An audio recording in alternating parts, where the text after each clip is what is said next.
Good morning, Cowboys Nation. And for those wondering, that's morning with a U because the Cowboys are really down in the depths this week after getting absolutely blown out by the Lions this past Sunday. So we're all feeling it. We're all just in bad moods right now, like the Hulk and the Avengers. That's our secret. We're always angry, and we are very angry this Tuesday morning coming to you at the Writers Feeling Block. very green right now, David. Yeah, feeling very green. Actually, none of us are wearing green for those watching on YouTube. I can never wear an Eagles uniform. We should have planned it out better, but that's my fault as the host, David Howman here, joined by Chris Halling, Brandon Clements. Guys, I kind of set us up with the Hulk quote of "I'm always angry." What are your guys like go-to pop culture reference? Could be a song, could be a movie for when you're just like you're angry. What's the best way to like emblemize how upset you are after this game? Well, recently I just finished watching Succession, which is a great show. I really enjoyed it. And now when I think of being angry, I think of when Tom comes into Greg's like office in like the mailroom, he just flips over the entire table and he's just like yelling, even though it's technically not him being angry. I think it's him like celebrating because he finds out he's not, in trouble that he thinks he's in. But that's just what I would think about getting angry. That's just, just like the pure physical rage. Just pure physical, just like throwing stuff and just, just moving anything out of my way that I could. Can't really think of anything else off the top of my head, but I'm a cinephile for sure, so I'm sure that I could think of some if you gave me some more time. There you go. Are you the Tom Wambsgans of your life? Is that who you identify with from Succession? No, I would not identify with Tom Wambsgans. I have so much to rant about the way that they ended that show that I could have a whole podcast about that, but I'm not going to spoil it for anyone who hasn't seen it because it's a fairly recent show that just concluded. So I'm not going to spoil it for anyone listening, but that's good. And I'm pretty sure Brandon has probably never even heard of the show. I never heard of Succession. I'm sure he's not hip with it. But Brandon, what's your go-to? You've had more time to think about it than Chris, who I put on the spot. Yeah, I mean, if I had to pick something, it's something from like Happy Gilmore, Adam Sandler, I mean, that's exactly what I was gonna do. I mean, you could do that. You could do like the putter throw, or he goes after the guy who does Jackass, all the that whole thing. Bob Barker, that whole stuff. So I go with those references because I'm not a big movie guy I'm not a big movie person like you guys are. So I mean, that's pretty much what I can come up with off the top of my head. I mean, I watch a lot of mob kind of movies or TV shows. So like anything like gritty, angry from like Sylvester Stallone will do, like anything like Rambo or something. So that's where I'm at. It was was not pleased about the game. Obviously, 47-9, like that was the worst blowout. Like it's just not. I was not happy. The only game that was, in my opinion, was worse was probably that blowout against Philly like 10 years ago, 15 years ago. I remember watching it at my uncle's house. It was just from the beginning. I believe it was a Romo game, if I'm not mistaken. But it was the 08 season. I believe it was. It was the last game of the year. They were in playoff contention and just got absolutely butchered. Yeah, they got throttled. Yeah, that was the only other game that like really came to mind when I felt like that was like just atrocious performance. But at that point, the difference here is, and I know we'll get into a little bit more, is in all honesty, I'm not surprised in hindsight because of all the injuries. And I know we'll get into that. So that's why I still put that Eagles-Cowboys game, from many years back. I still put it just a notch above just because of that. So, I mean, I want to hear what your guys' thoughts on that. Yeah. Well, and losing to the Eagles is always the worst case scenario anyway. Naturally. I do really like your pull of Happy Gilmore, though, especially when he's saying, like, are you too good for your home? Because the Cowboys are winless at home this year. They haven't won a game in AT&T Stadium in the calendar year, going back to that playoff loss, of course, to the Packers, where we all thought, oh, they were undefeated at home last year. Thought for sure they're going to win against Jordan Love and the rinky-dink Packers in Dallas, got blown out there. And it's like they're broken. They can't perform at home. I mean, the Saints blew them out. The Ravens blew them out for 3 quarters, and now the Lions have blown them out. It's like get them out of here. Get them on the road. And of course, they're going into their bye this week. And then after that, they are on the road, but it's against the 49ers, and not exactly a great team to try to rebound against. Yeah, exactly. Happy Gilmore yelling, get in your get in the hole, get in your home or whatever, go to your home. That's exactly how I was feeling, but I was yelling, get in the red zone the whole game because they just could not reach the end zone. And it's been a theme all season long is that, like they're just settling for field goals. And, I drafted Brandon Aubrey in fantasy. So, I mean, I'm, like I'm reaping the benefits of it, but I'd much rather see the Cowboys, like actually have some success, get in the red zone. And that's something that they really, or a lot of fans wanted them to address this offseason, and they didn't really bring in, I feel like, a good 50-50 receiver. They didn't really, settle the running situation. I know that Ezekiel Elliott was supposed to help the red zone offense, but I mean, in my opinion, it looks like Ezekiel Elliott's just like running through mud on the field. It's like he has no explosion anymore. I think the only way Ezekiel Elliott helps the running game in the red zone is if it's at the 1 yard line because he's a big running back and he can maybe push forward. But I mean, just his explosiveness when he's on the field versus when Rico Dowdle on the field is just a clear difference. It's kind of like when Tony Pollard was, coming on the scene and they were still kind of favoring Ezekiel Elliott. I was arguing back then, hey, Tony Pollard is going to give you more juice when he's on the field than Ezekiel Elliott is. And I think that we as fans can appreciate what Elliott has done for the Cowboys in his career. I mean, he's one of the best running backs in franchise history. And that's saying a lot given, the whole Cowboys organization. We've had a lot of really, really good running backs come through that organization. But, I mean, I feel like any carry that they give Ezekiel Elliott is just a missed opportunity because Rico Dowdle, I mean, he had less carries than Elliott this last game. And, Ezekiel Elliott had 8 carries for 17 yards, which is just 2.1 yards per carry against the Lions. Dowdle came in and had 5 carries for 25 yards, which is 5 yards per carry. I mean, it's a clear difference in, an effective running game. And I think that that's just a huge problem with this offense. I think that they just need to start really making, I think that they just need to start making Dowdle the bell cow running back. And I know that you were a big running back by committee guy, David, heading into the season, but I just don't think Elliott should even really be a part of that committee. I think it's time to give Dalvin Cook a shot and, actually, like elevate him from the practice squad and see what he can do because there's really just no impact from Elliott unless it's pass blocking.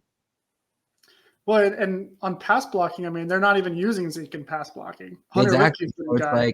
And rightfully so, because Hunter Lipke has been very good in pass pro. He's also shown plus ability when he goes out and as a pass catcher, he's shown ability as a short yardage guy. So I'm okay with that.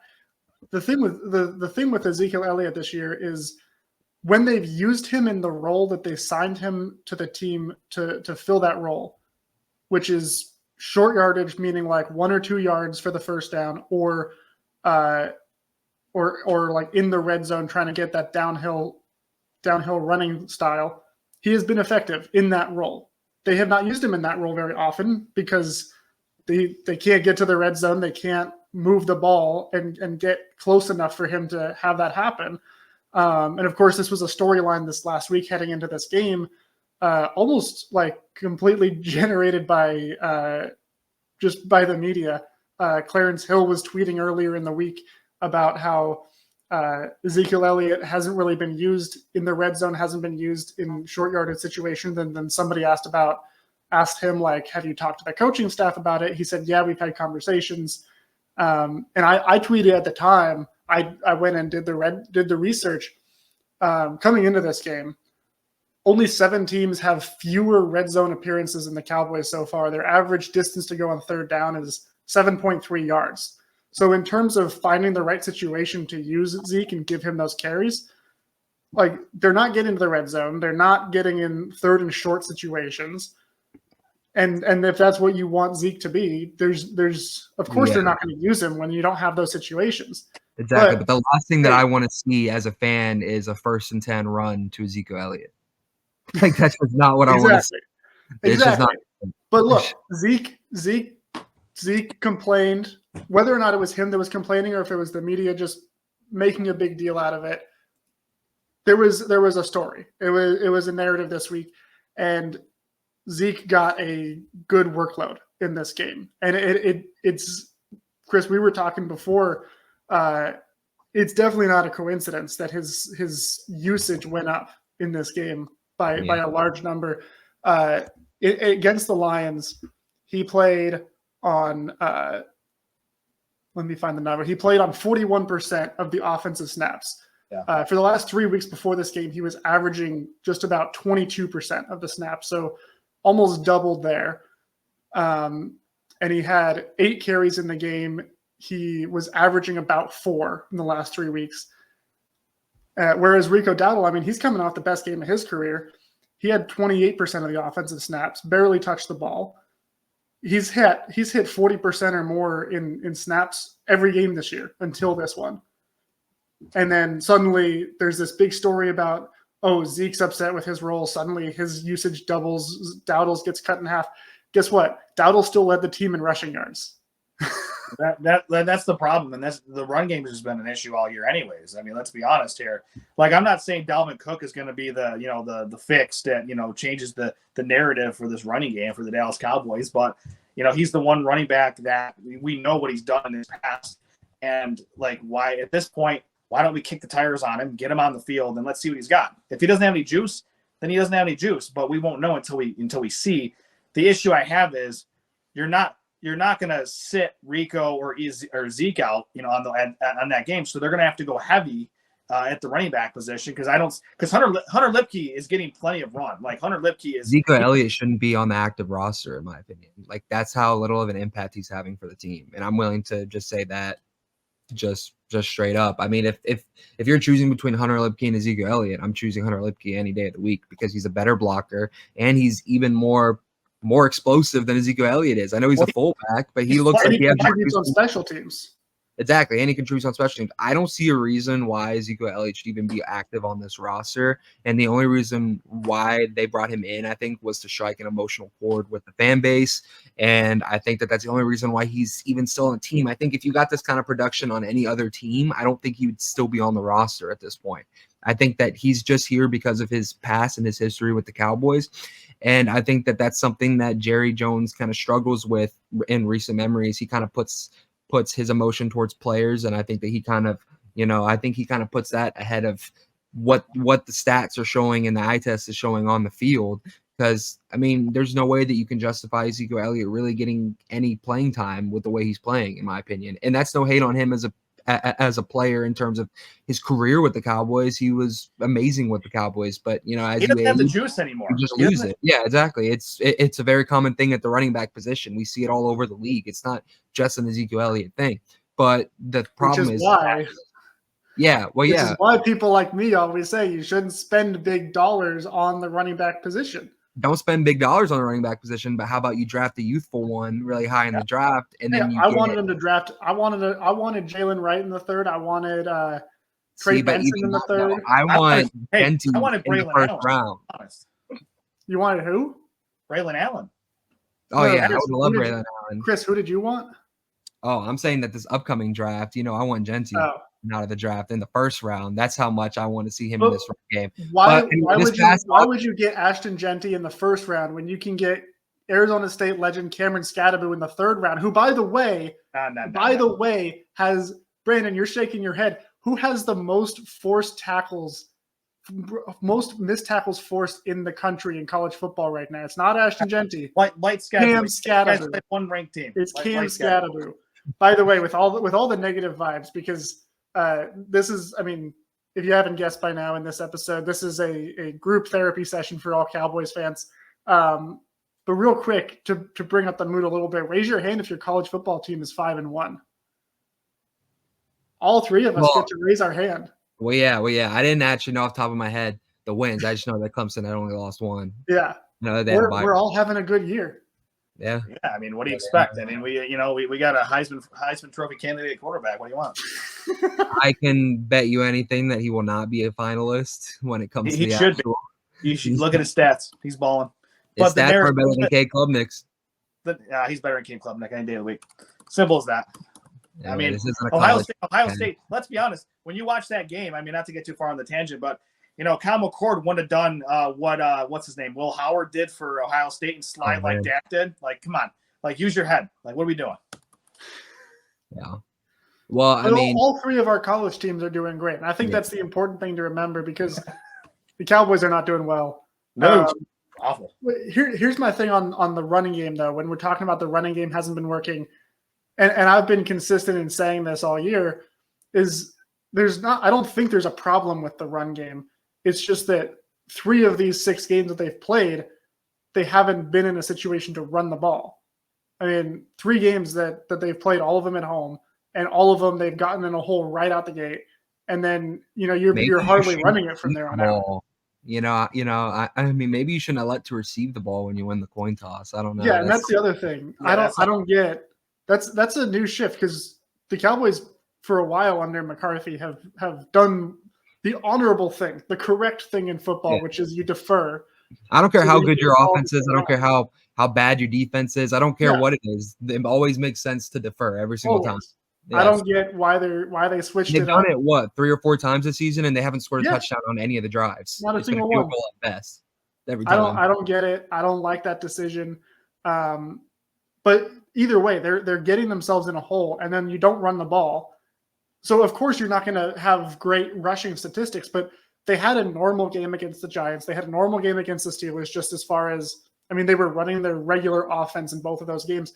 The running game was solid in both of those. I mean, it's not like they were, piling up 200 rushing yards, but that's not how Mike McCarthy offenses operate. They're always pass heavy.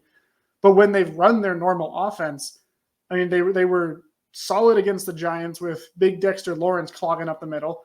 They were, I think, straight up good against the Steelers, which was a shock because the Steelers have a great run defense, but Rico Dowdle had the best game of his career. I mean, when they're playing a normal game, the run game actually looks pretty good, but specifically when Rico Dowdle is your top guy getting the majority of the carries, I don't know why they switched. I know why they switched up in this game and gave Zeke a heavy workload. But I mean, it was already obvious, at least to me, going into this one, that Dowdle's your number one. Zeke you use when it's the right situation. Lipke you use when it's the right situation. After this, though, it's like, there's no question. There's no argument that Zeke should be getting more carries than he was getting before this game.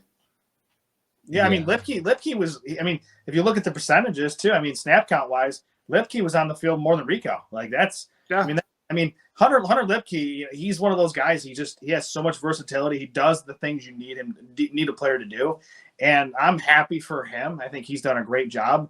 But I do think, this running game is just, we can't go back in time and draft a running back in this past draft, but they might want to start looking at 2025 and do something because there's not an elite running back on this roster. This roster has, some guys that can, fill some roles. And Rico Dowdle, to me, no disrespect, he's not an NFL starting running back in my opinion. He's a good, solid complementary back. Like he's a good 1B in a committee, but we don't have a dog back there, in the running game. I mean, they could have, the Cowboys could have taken shots at Aaron Jones. Maybe they could have, maybe I know Derrick Henry. I know it's not a scheme thing, but you can always scheme with your talent, with the players. You can always scheme for elite players. I don't think that your scheme should be, or I don't think that when bringing in players, I don't think you should just focus on scheme. I think that you should scheme around good players. You need to like the whole thing. I like the whole thing with Derrick Henry, like his style with the Mike McCarthy offense is, it's a weird fit. It's like square peg round hole. But when you have a guy that's super talented like that, you make it work, you figure it out. And I'm not saying, I'm not saying that Derrick Henry, is, I don't know if he would have fixed the problems. We don't know because this offensive line hasn't been great either. So we really don't know 100% because. Well, I think Henry wasn't so much scheme as it was like Derrick Henry needs to have 20, 25 carries a game. Like he's not a guy where he's going to be effective for you in, 10, 15 carries a game. He needs to be the bell cow. He needs to be in a run first offense, which he's got in Baltimore. Also helps that, defenses can't really key on him because Lamar Jackson's going to pull the ball and do what Lamar Jackson does. Exactly. But why they're the best offense in right now. To me, the biggest thing with all the Derrick Henry talk, and like Jerry Jones said, oh, we couldn't afford him. That's obviously BS. Right. We know the money he's making. We know the money that they could afford. I think what nobody wants to admit there is just that Derrick Henry has the same agent as Dak Prescott. And at the time Henry was a free agent, they were having their negotiations with Dak Prescott. And by having their negotiations, I mean they were not talking. And Dak Prescott's agent who's also Derrick Henry's agent, I'm sure, was of the mindset of, don't come to me unless you give my quarterback what he deserves. And they were not ready to do that. And as we know, they took several months to get to that point. Yeah. So I don't think, I mean, Derrick Henry even said, they didn't even call. I think that's the reason they didn't call, is because they weren't on speaking terms with his agent, because they had already lowballed him several times on the MVP runner-up from a year ago, trying to get a deal. And then obviously we know they didn't get any sort of deal. They still paid him top market money. But I think that's the biggest thing, and really just goes back to the fundamental problem for this team is just that the two guys making the decisions they're not making decisions for winning football games. They're making decisions based on money, based on what's going to bring in eyeballs, what's going to bring in attention. That's, Chris, you said why they brought Ezekiel Elliott back, for the sentiment, That's exactly what it is. Get a fan favorite back. Hey, now more people need to buy his jersey because he wears 15 instead of 21. It wasn't a football move. Exactly. And my thing is this, though, is if there's any silver lining to this problem that's happening in Dallas right now, is that, it's definitely going to hurt fan interest. It's definitely going to make fans less inclined to watch games. I run my Instagram account, and the comment section on every post, it doesn't even matter if it's about us losing, if it's about an injury thing or whatever. It's all like, oh, I'm just looking ahead to next season anyway. Oh, the season's done, it doesn't matter anymore. And I've heard, I haven't been there, but I've heard that it's been a lot of away teams fans in pretty much every game this season in AT&T Stadium, because I just think fans are just like, I feel like they're losing interest in this season. And I feel like there was a lot of skepticism entering the season too. It didn't really feel like this was a season, heading into it, where it had real Super Bowl contention. At least in my opinion, I never viewed the team as a Super Bowl contender. And I think that fans maybe got reeled back in after that Browns win, because at the time, the Browns were coming off of a playoff appearance, and I felt like, oh wow, this defense is really good. But now we've seen that was really just the Browns not being good, not the defense being good. And granted, at the time they had Micah, they had DeMarcus Lawrence, so it was a different defensive line that they're playing against.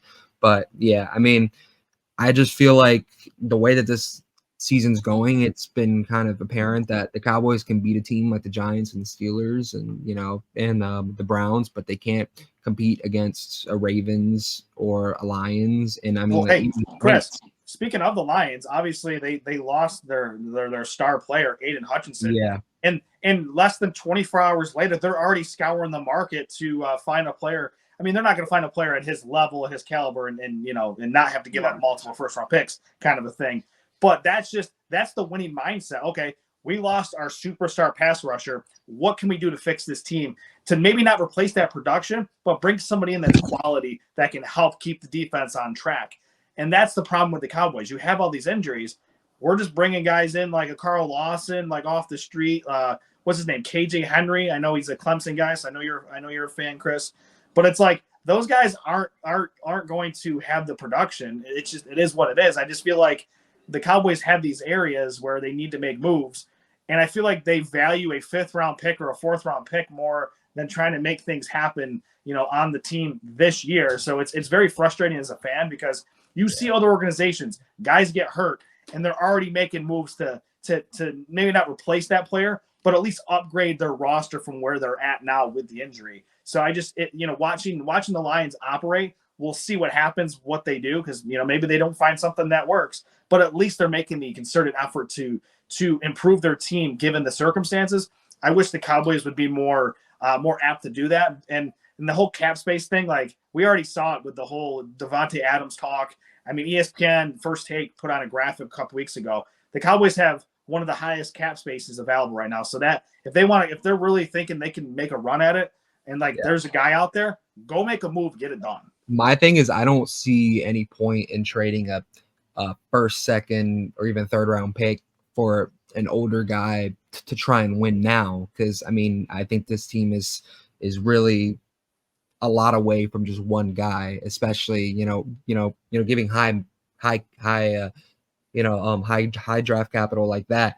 I think that That's why I said fourth. That's why I would say more fourth or fifth. Yeah, exactly. But like I know that people were trying to put the whole Devontae Adams thing to the Cowboys. Devontae Adams is probably going to get moved for I'm being like, if he gets moved, he's going to get moved for a second round pick, and the Cowboys need that second round pick, because if the team wants to, keep bringing in talent, they are going to be cap strapped heading forward after this season because of a Micah Parsons extension, because if they want to sign Deron Bland an extension, a Jake Ferguson extension, Tyler Smith extension, they still have key players who they are going to have to make tough decisions on. And when you have those players, you have to hit on your draft picks. The problem is the Cowboys haven't been hitting on their second round picks, it feels like, in a long time. But with that said, I was going to say, I'll trade a second round pick for anybody. Yeah. Draft in the second round. My thing is, if the Cowboys are to trade draft capital, I think it should be for a player who still has years ahead of him. I don't think it should be necessarily for someone who is just a win now situation, which is why I think I think even though Amari Cooper's old, I think Amari Cooper kind of makes sense, because I don't think that they're going to require a lot for Amari Cooper. I think that the Browns could maybe at this point even consider just doing the exact same trade, just the opposite way, doing a fifth for Amari Cooper. And I mean, I would consider doing that because it's not going to hurt I'm not that worried about a fifth round pick, especially if it can help the team right now. But I mean, it's just going to be difficult because I think the Cowboys are so much more than just one player away, which they could bring in the trade market. I think that there's a lot of moves that need to be made, and that is something that will have to take place over an entire offseason. And a lot of those moves just involve players being healthy, because if they had healthy players, their roster would look completely different. So I totally agree with that. And I mean, it's really hard to come down too hard on this defense after that game, because the Lions have such a great offense, so many weapons, great play caller in Ben Johnson. And I mean, this defense is like, half of them are backups. It's a B team, essentially. It's like a JV team. For like you're dealing with that. You've got no Micah Parsons, no DeMarcus Lawrence. Your backups were Sam Williams and Marshawn Nealon. They're both gone. They're both hurt. Deron Bland can't play. Keelan Carson can't. Like, the backup's backup is not even playing. Exactly. A majority of these defensive linemen are practice squad players, or players who are never expected to see the field. And like, this is what I was going to say. If we're doing a stock down, stock up, I didn't think that we were, but I was going to come in and say my stock down actually isn't even anyone on the defense, because they already are stock downs. I wouldn't invest in any of these stocks. A stock down for me, and I'm not saying that he's the reason they lost this game, and I'm not, because I know that there's so much out of his control. But a stock down for me is Dak Prescott. And it's not because he single-handedly lost him the game. But again, like, nothing went well offensively. And this is a game where, if you're getting paid the amount of money that he's making, and I'm not saying that he hasn't earned his contract, I'm not saying those kind of things. But, when you're making $60 million a year, you're expected to kind of overcome these issues having around you. And I know he can't control what the defense is doing. I know he has no control over that, but at least he could, score one touchdown in a game where zone turnovers, man. Exactly. It's a red zone turnover. And I know that we were kind of bantering about whose fault that really was. But I mean, like, regardless, it's been 2 weeks now where he's really put the team in a bad position, early in the game. And my thing is like, that's a game where Dak Prescott needed to be a hero for the Cowboys to even have a chance in the game. And he not only wasn't a hero, he didn't even play he didn't even have an average game. He played poorly in that game. And I understand that pressure wasn't. Here's my issue with protection wasn't great. I understand the line game can get developed, but I mean, I'll agree with you. This was an average game for him. He has had way better games than this. But again, everything else around him fell apart in this game. I understand that, but I mean, like, when things fall apart around a Joe Burrow, a Patrick Mahomes, a Josh Allen, when things fall apart around them, they have the tendency to kind of elevate the players around them. And I know that Josh Allen throws interceptions. I know that's Josh Allen is comeback, like the Josh most Allen, turnover-prone guy in the league. I understand he's the most turnover-prone guy. The Bengals are terrible. They just won their second game of the year. He still scores touchdowns when they need to. And, he's been to an AFC championship and he's done things that Dak Prescott hasn't done. So, yeah, with worse rosters around him, in my opinion. Historically, he's done it with great defense. He did it with Stephon Diggs. He did it with Brian Dable, who won Coach of the Year his very first year with Daniel freaking Jones at quarterback. Like he's had a lot of great talent around him, and again, we're talking about this in the context of saying, oh, he can't do what Josh Allen does. He can't do what Patrick Mahomes does. Like those are probably the two best quarterbacks in the league. So you're like, there's 32 starters, and you're saying he's part of the 30 that can't do what these two freaks do. Which, by the way, I think Josh Allen, I think that's a bad example because he turns it over. He loves to turn the ball over. But in this game particularly, so this is the thing that blows my mind about the way this game unfolded is the Cowboys' offensive line came into this game. They were number 2 in pressure rate allowed, meaning only one other team was giving up fewer pressures per game than the Cowboys' offensive line. The Lions came into this game, their defense was 28th in pressure rate. So pretty much all of their pressures came from Aiden Hutchinson. Outside of him, they couldn't even get to the quarterback. They couldn't even breathe on him, let alone touch him. This was just a bad pass rush against a offensive line that is great at preventing pressure. Dak Prescott got pressured on 47.4% of his dropbacks. That is the second highest in a game that he's had the entire Mike McCarthy era. Like this was a colossally terrible game from the offensive line and pass pro. And it wasn't just because Tyler Smith was playing left tackle or TJ Bass got put in as the starter at left guard. Zach Martin was the worst one on the team. He had a 0.0 pass block grade from Pro Football Focus. He gave up 7 pressures in this game. For context, he had given up 8 pressures all year long.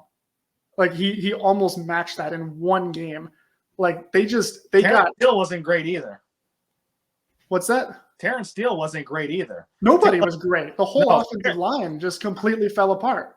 I get they're paying Terrence Steele all this money. He's going to be under contract to like 2028, 2029, whatever the case may be. I know it's a few years out, but maybe you slide Tyler Guyton over back to right tackle at this stage and just see what he's got. Because Terrence Steele to me is a turnstile. It doesn't matter who's pass rushing him. Like even Aiden Hutchinson's backup was getting in the backfield. Like that's my issue with Terrence Steele. Like I think they were doing that against everybody in this game. It was Terrence Steele, it was Zach Martin, it was Cooper Beebe, it was TJ Bass. Zach Martin had his worst game. Zach Martin, no, I agree. Zach Martin, it was probably one of his worst games of his career. I will put that out there. But everybody, piles on Terrence Steele, and that's for good reason. Terrence Steele is not a good pass blocker. He just isn't. Like the problem is, like they should like in this case, you got Tyler Smith at left tackle. You bring TJ Bass in at left guard. So then Tyler Smith's essentially the odd man out at this point. Like Terrence Steele, he's a turnstile. I get you're paying him a ton of money at this point, which that was a bad contract to begin with because he's just not he's not worth what they're paying him. I think his average per year is like 16, 17 million a year, which for a guy who's a turnstile as a pass rusher or pass blocker is not great. Like I would like to see what Tyler Guyton's got over there, and maybe you have the 2 Tylers as your 2 tackles at that point, and go from there. It's just Terrence Steele to me, I think he's the weak link on that offensive line. Granted, it wasn't a great performance as a whole. I just think Terrence Steele is the weakest link on that offensive line right now. So here's the question I want to ask you guys, because right now we're talking about a whole lot of things, how this roster is just not great, right? Like the offensive line is not, you've got 2 rookies. I mean, Tyler Guyton didn't start this game, but I mean, TJ Bass, this was like his 3rd or 4th career start. He was a rookie last year. The receivers have been up and down. CeeDee Lamb, this was another game where like it looked like he checked out pretty early in this game. He was not really playing the way that he has when he's on fire. And outside of that, I mean, Jalen Tolbert had another great game. I will plant my flag on Jalen Tolbert being really, really good. But outside of that, Jake Ferguson didn't make a whole lot of noise. Kevontae Turpin, I mean, he fumbled late in the game. Ryan Flournoy, we were giving Brandon plenty of grief in the Slack during the game, but Ryan Flournoy had his first target, first catch. He fumbled the ball. Bad technique on Ryan Flournoy's part, like that. Just to hit that real quick, that's a technique thing. He held the ball on his outside arm, like textbook is you hold the ball to the sideline, like that's coaching all the way up, from the ranks. So Ryan Flournoy made a mistake there, but I don't think this is the end of Ryan Flournoy's tenure as a Cowboy, obviously. But the whole team, especially on offense as a whole, just played junk. It was just garbage all the way around. No, the defense was bad. Though. It was bad. Like there was outside of Jalen Tolbert, like nobody in the pass game was really making big moves. Like CeeDee Lamb had a few good plays here and there. He had some drops. He had some plays. He got his jump ball on that opening drive. They threw that jump ball in the end zone. He couldn't come down with it. He didn't even really compete at the catch point for it. It wasn't even close though. It was underthrown. No, not the interception. On the opening drive, they took a shot and it was the corner of the end zone. He didn't even he tried to catch it in stride. It was a jump ball, and he didn't go up for it like he would a jump ball. And then we're talking about the running backs and how we're not satisfied with the running backs. My question is, it seems like we all agree, at least on some level, that Jerry and Steven have not done a good job of building this roster to compete this year. With that being said, how hot is Mike McCarthy's seat? How much blame do you lay at Mike McCarthy's feet right now for having a roster that we all kind of agree is not built to contend? How much of this is his fault? Here's the thing. This specifically may not. Here's them being bad this year. Actually, I feel bad. I somewhat feel bad for Mike McCarthy because if there was any year to give him any slack, this would be the year. But the problem is that it's not like he did anything the last 2-3 seasons productive in the playoffs. I know he just came off of 3 straight 12-5 seasons, but the Cowboys fans aren't excited about that unless it brings playoff success. And he has had no playoff success. And he had arguably, I think, a top 5, maybe top 3 roster in the NFL over the course of those 3 seasons. And, they just kept dropping the ball in the playoffs. I think his seat should be blazing hot. And it's not even as much about just this season. It's an accumulation of playoff failure as well as failure this season. And I think if you really do want fans to buy back in, then I think firing Mike McCarthy would be a great head start because I think that's what the majority of the fan base wants right now, which I have no doubt that it's not going to happen in the season. I don't think he's getting fired in the season. He's not getting fired at all. His contract's just going to. His contract's just going to not. Yeah. Brandon brings up a great point. He's not going to get fired. Jerry hasn't technically fired anyone since Wade Phillips. Yeah. He'll let Jason Garrett's contract expire. He's going to let Mike McCarthy's contract expire if he can't perform in the playoffs. But here's my thing is Chris, I think you're right in saying he's had a top 5 roster the last few years that he's been here. But the issue is there's only one team that ends the season with a win. So if you're top 5, and you're 2 through 5, it doesn't matter where you finish. And during the Tom Brady Patriots era, right? It was like you're competing to lose to Tom Brady in the playoffs, whether it's in the AFC side or losing to him in the Super Bowl. And I feel like now with Patrick Mahomes and the Chiefs, it's the same deal. We just talked about Josh Allen. He's had playoff success and he's reached the conference championship game. So has Joe Burrow. None of them went to the Super Bowl. You can't make it to the Super Bowl from the AFC. And then on the NFC side, the 49ers have done it quite a few times and they can't win. The Eagles did it. They can't win. The Lions look like they're ready to compete for that and get to the Super Bowl. They're not going to win. They're not going to be able to beat the Chiefs. They beat them by 1 last year without Travis Kelce. And the Chiefs have a better offense since then because they got Xavier Worthy, by the way. Yeah, but Travis Kelce hasn't had that great of a year, though, to be honest. What's that? Travis Kelce he hasn't been Travis Kelce all year though. Like it's been a down year for him if you think about it. Last year was a down year too. He's old. that's what happens. Hey, but, easy now. I'm the same age as Kelce. He's the elder statesman of the offense. But my point being, like the Chiefs are still the Chiefs, and it doesn't really you can have a top 5 team, and if you're like I said, if you're 2 through 5, that's you're still not going to get what you want. And my mindset is it worth it to blow all of that up? Yes. Of being 2 to 5 for a new coach just to maybe get past that? Because yes, I don't know who you bring in after Mike McCarthy that's actually going to take you over the hump. Chris, I know you want Bill Belichick. Like we can get into that on another episode. Not just me. Reality is the last time, you know what happened the last time that Bill Belichick won a playoff game? What? Micah Parsons was a true freshman in college. The last time he won a playoff game. Hey, you know what I'll say? I'll say that I think Ben Johnson put on a real good resume reel this past week as well for the Lions. So yeah, and Ben Johnson is not going to come to Dallas. I'll tell you that right now. I mean, do you speak to Ben Johnson? Do you know him personally? Because I last time I checked, head coaching jobs in the NFL don't come up. You know who I think the Cowboys should hire a head coach? Urban Meyer. No, I'm kidding. that wouldn't. You want toxic? That's No. Chris isn't allowed back on the show after this one. No. But I actually was. I'm not gonna lie.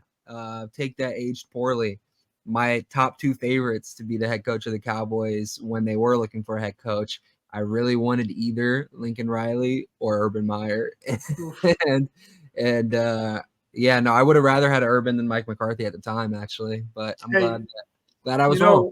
Speaking of takes and who we wanted, when the Cowboys had their last head coaching vacancy, the guy that I wanted, and I wrote several articles at the time that you can go out and find, they're still there, was Dan Campbell. Yeah. I really, really wanted Dan Campbell to be the head coach. And I think he's built a pretty darn good team in Detroit. You know who I think the next head coach of the Cowboys is going to be? Well, actually, maybe not the next, but I think soon it's not going to be Deion. But I think that someone we're completely sleeping on, it would be such a Jerry move, would be Jason Witten. I think that's something that sounds crazy. I don't think that he'll necessarily start there, but I think that Jason Witten could be on the coaching staff in the future because he's having a really good career right now as a head coach in high school right now, and he's doing really well. He's got to work his way up the ranks. I know. Listen. I agree that he's got to work his way America's team. I agree that he should work his way up, but I mean, bringing back Ezekiel Elliott after he just averaged. Hey, you know what? Let's bring in Luke Kuechly. I know he's coaching youth football right now. Why don't we bring him in? Hey, listen. Hey, Josh McCown. Hey, listen. I know you guys are making fun of me, but listen, I could see it. And it wouldn't shock me if the Cowboys made Jason Witten their head coach at some point. You know what? I'll add one little piece just to give a little bit of I'm gonna bust Chris chops a little bit. I definitely don't want Dabo Sweeney. I can say that.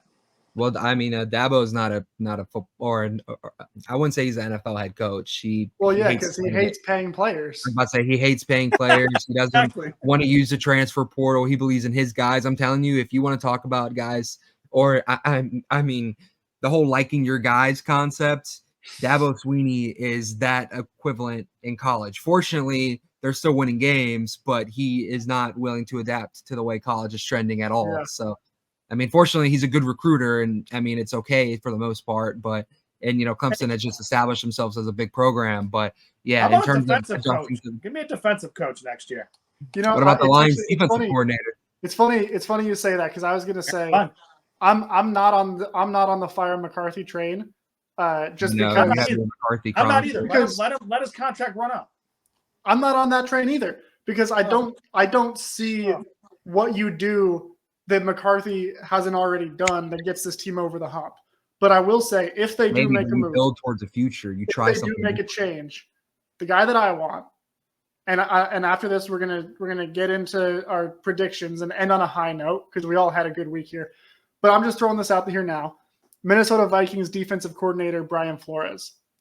He's got that defense humming. He has specifically done it. He has locked down Kyle Shanahan 3 years in a row as the Minnesota Vikings defensive coordinator. They'll never do and of course, Chris, to your point about like Belichick and the Patriot way and the discipline, he comes from that style. He can instill that kind of discipline. But also the last couple of years he's been in Minnesota with Kevin O'Connell, comes from the Shanahan tree. He's got lots of connections to a bunch of really good offensive coaches. And, the big thing with Brian Flores becoming a head coach again is going to be who's your offensive coordinator. He's probably bringing in a Shanahan guy. He's got the connection now. So you get that Brian Flores defense, you get a Shanahan-style offense. I'd sign up for that if they're making a move. I'd sign up for that.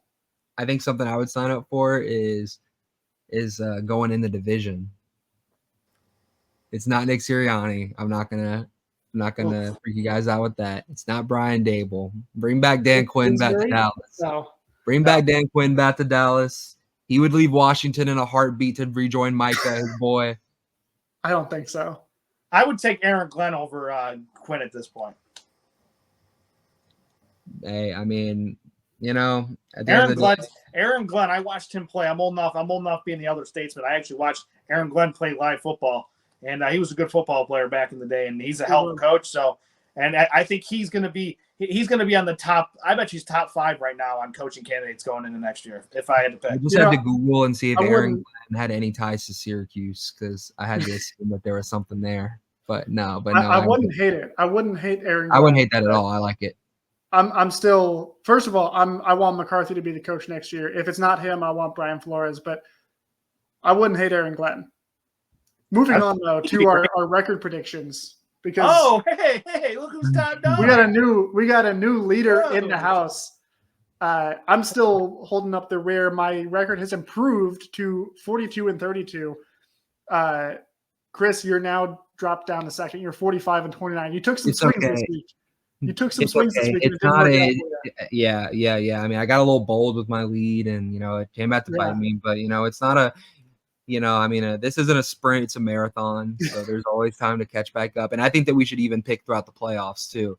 I think this should be a full up until the Super Bowl. You're by one game. You're in front with 46-28. I'll say, Brandon. We all had good weeks. Chris and I were 11-3 this week. Wow! So that just means Brandon had a killer week. Brandon was 13-1. And the one game was the Cowboys. Really? Wow. Yeah. That's crazy. Yeah. So it was definitely a good week at my house, because those parlays were looking real nice this past weekend. So. My parlays were not looking good. I had one parlay and none of them hit. Not a single leg.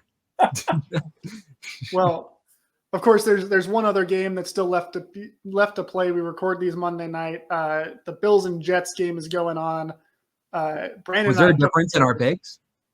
Brandon and I took the Bills. You took the Jets. Ooh, I could catch Brandon after tonight. You could catch Brandon.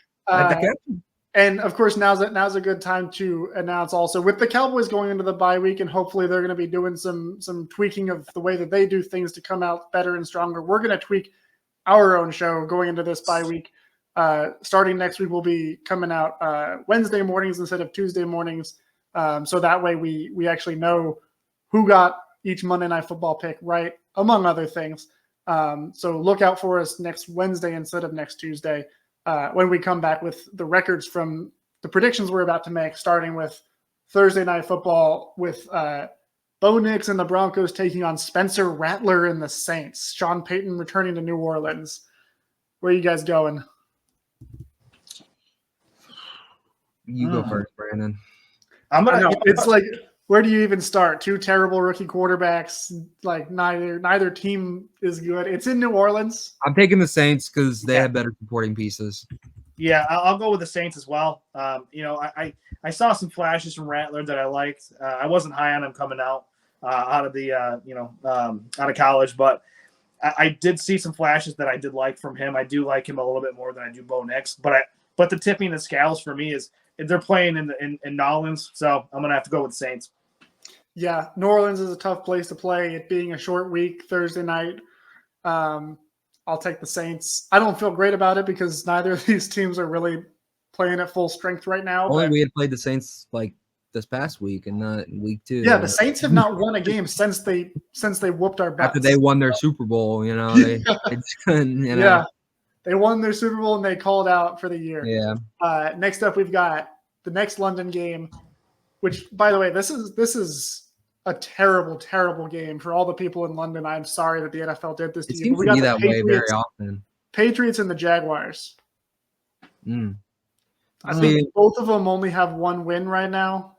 See, I want to be a homer because I'm a big, Clemson guy, and I want to pick Trevor, but I'm gonna pick Drake May. I think Drake May is gonna get the edge over him. I think that, I think he showed flashes actually in his debut. I'm gonna go with the Pats on this one, and I think that Mayo is a better head coach right now than Doug Peterson. I think he's lost his locker room.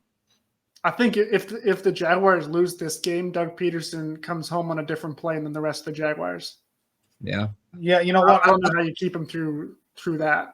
I'm just gonna say that former Syracuse legend Andre Sisco, Jacksonville Jaguars safety, he called out his team. I think they're gonna rally around the legendary Syracuse Orange football great, and I think the Jacksonville Jaguars are going to pull out the victory against a lowly New England Patriots squad with a quarterback who I think is going to be a bust, Drake May. Yeah.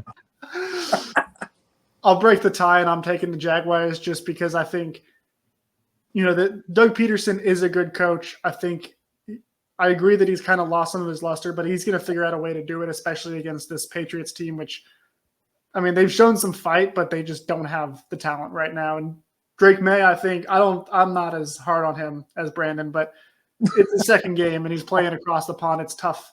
It's tough sledding for him, but I'm taking the Jaguars. Next up, we've got the Seahawks and the Falcons. I'll go first. I think I'm starting to believe in these Falcons. Things have started to come together. I'm taking the Falcons here. Seahawks are kind of a team right now that they're going to be able to put up a fight, but I'm not sure that they have all the talent there to really consistently win these types of games. So I'm going Atlanta. I'm gonna go Atlanta as well. Yeah, I'll think they have a better team. Just copying me, trying to keep me in last place. I see. Next up, we've got the Tennessee Titans, who got their second win of the season this last week. Or no, they didn't actually. They blew it. That's my bad. They blew it against the Colts. They were leading by several scores and found a way to blow it. And they're now playing the Buffalo Bills with Josh Allen, who never turns it over. Never. I'm gonna go with the Bills on this one. I don't need to hear too much about it. Not impressed with Will Levis, Mayo Man. I'm a banana eater with the peel on, and he likes some brown. I'm not a fan of his game. I'm not a fan of his choices in life. Yeah. I think the best choice in life for the Titans would be to bench him. So. Yeah, I'm gonna roll with the Western New York Buffalo Williams. We'll go with them.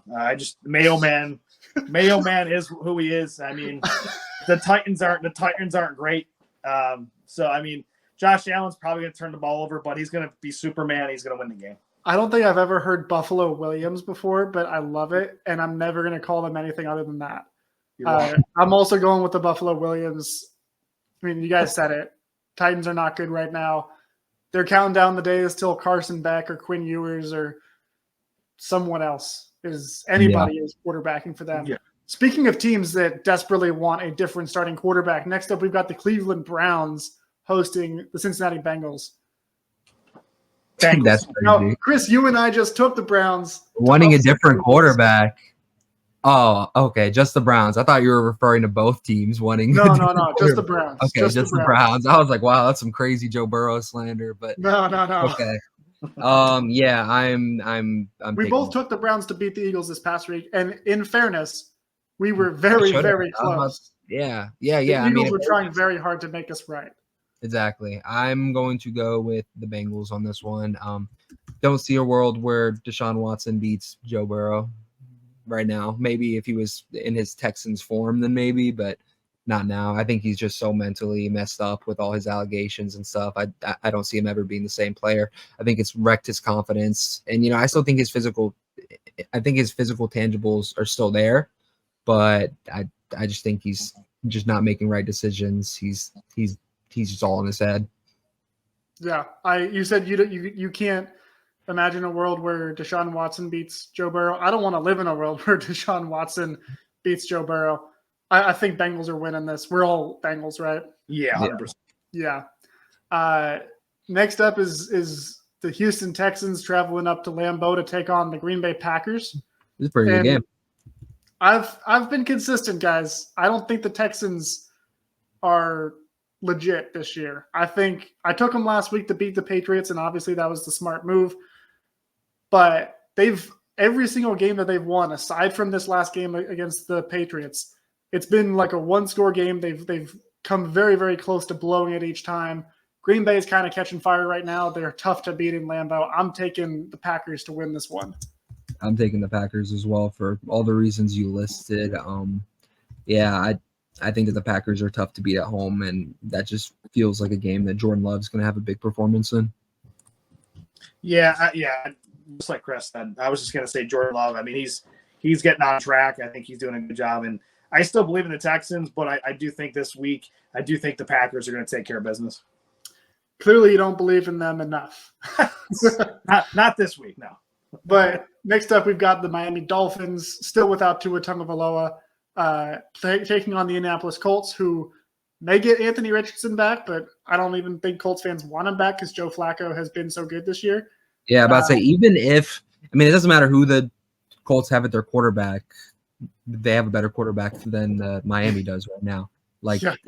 So, yeah, I'm going to go with the Colts. Sorry to cut you off. If you were you're good. You're good. But yeah, I'm going to go with the Colts. You took the words right out of my mouth. I'm going with Colts too.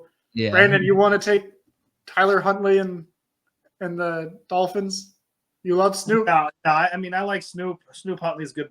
He's a fun and interesting player to watch, but I just think right now, I think it sounds like A. Rich is going to play this week. So regardless, Flacco, A. Rich, the quarterback situation's better. I'm going to hammer on the Colts. Yeah.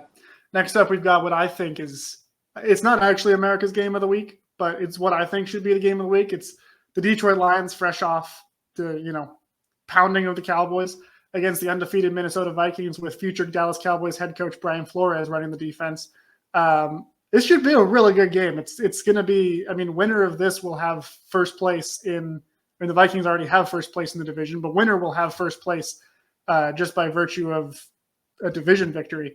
It's in Minnesota. I know where I'm going, but what are you guys thinking? Go ahead, Chris. Oh, man. Aaron Jones is still out, isn't he? Or is he going to be healthy? I think he's supposed to play. If he's playing? I don't know for sure. If Aaron Jones, the way, as a note for our listeners, last week in the Saints Buccaneers game, Chris and I both picked the Saints, and then of course afterwards it was announced that Derek Carr was ruled out for that game. I was gracious enough to allow us both to re-pick based on that information, so we picked the Buccaneers. Otherwise, we both would have had one less in our record. I think it's the right thing to do. Yeah, I agree. Aaron Jones isn't enough to where it would trigger a re-pick. I just did some quick research, and it looks like Jones is going to be able to play. So I'm going to take the Vikings at home just because I think the Lions are going to be riding high off this win. They have just got their biggest revenge that they were so keen on getting. Obviously, they felt last season's loss to the Cowboys. They took it very personal with how much they kept trying to score with an offensive lineman. I think that they're super excited, and I think that the Vikings kind of humble them a little bit. Even though I think if they played in the playoffs, I would take the Lions. But I just think in this matchup, I'm taking the Vikings. Yeah, I think, I would have probably gone the Lions here if Aiden Hutchinson was available. Obviously, he's not going to be playing anytime soon. Obviously, wish him all the best as an NFL fan. We all love the game of football, and we love seeing great players do great things, and it's sad to see what happened with him. So speedy recovery for him. But because of that, the injury, the unfortunate injury, I got to go with the Vikings. I think Hutchinson, they're going to feel the impact of Hutchinson being out this week, and I think the Vikings, they're really good. And I think Brian Flores is drawn up. He's going to drop a good plan, and I think the Vikings are going to take care of business. I do think Brian Flores will draw up a good plan, but I also think Aaron Glenn's going to draw up a good plan. Sam Darnold, the last couple of weeks, the magic has started to fade a little bit. And I mean, the Lions won't have Aiden Hutchinson, but they still got Brian Branch. They still got some other dudes on that defense. And this offense, even if you can contain them a little bit, I mean, the run game is still the run game. David Montgomery is still tough to bring down. Jahmyr Gibbs is tough to even catch up to. I think this is going to be a back and forth game. I'm really, really excited to watch it, but I am taking the Lions. I think they're more built for this moment right now. And I think that Dan Campbell is going to have these guys locked in. I don't think he's going to allow them to get ahead of themselves, get high on their own supply. I think they're going to come out and they'll be the ones that is just left standing at the very, very end. Next up, we've got the Eagles and the Giants. I know we all would wish for a tie just so that neither of them can taste the joys of victory. Yeah. I would love to pick the Eagles. The Giants, but I can't.